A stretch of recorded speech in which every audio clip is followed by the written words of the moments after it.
జనసేన, జై బీజేపీ. దయచేసి వక్తలందరూ సభకు నమస్కారం చెప్పండి. అందరి పేర్లతోటి కాలాతీతం చేయకుండా సంక్షిప్తంగా మాట్లాడాల్సిందిగా కోరుతున్నాం. ఎందుకంటే ఎండలో కూర్చున్నటువంటి ప్రజల్ని కూడా గుర్తుపెట్టుకోవాలి మనం. తర్వాత బీజేపీ సత్యసాయి జిల్లా అధ్యక్షుడు శ్రీ గోరంట్ల మోహన్ శేఖర్ గారు మాట్లాడాల్సిందిగా ఆహ్వానిస్తున్నాం. భారత్ మాతాకే, భారత్ మాతాకే. సభ అధ్యక్షులు, వేదికపై ఉన్నటువంటి పెద్దలకు, మంత్రివర్యులకు, ఇక్కడికి విచ్చేసినటువంటి ఇరు జిల్లాల అశేష ప్రజానీకానికి పేరు పేరున నా హృదయపూర్వక నమస్సుమాంజలు తెలియజేసుకుంటున్నాను. ఈరోజు సూపర్ 6 సూపర్ హిట్ అనేటువంటి ఒక విజయోత్సవ సభను ఈరోజు ఇక్కడ నిర్వహించుకోవడం జరుగుతోంది.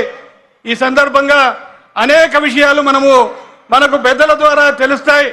ఈరోజు కూటమి ప్రభుత్వం అధికారంలోకి వచ్చిన కేవలం 15 నెలల్లోనే ఏవైతే ఎన్నికలలో మనం హామీలు ఇచ్చామో హామీలన్నిటినీ నెరవేర్చి ప్రజలకు చెప్పనివి కూడా ఈరోజు ప్రజా శ్రేయస్సు కోసం, ప్రజల కోసం అనేకమైనటువంటి సంక్షేమ పథకాలు ఈరోజు ప్రవేశపెట్టి ప్రతి ఒక్క వ్యక్తికి ఈ సంక్షేమ పథకాలు అందాలనేటువంటి దృఢ సంకల్పంతో కృషి చేసి ఈ 15 నెలల్లోనే అనేకమైనటువంటి పథకాలు ఈరోజు ప్రజల వద్దకు చేర్చి ఎన్నికల్లో ఇచ్చిన మాటను నిలబెట్టుకున్నామని చెప్పి ఈ విజయోత్సవం చేసుకోవడం జరుగుతోంది.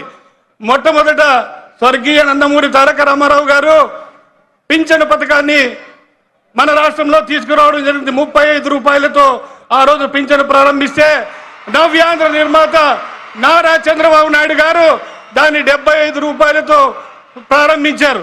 కానీ 2014 కాంగ్రెస్ ఎన్నికల్లో వాటిని 200 రూపాయలు చేస్తామని చెప్పి ఆ రోజు శుష్క వాగ్దానాలతో అధికారంలోకి వచ్చిన కాంగ్రెస్ పార్టీ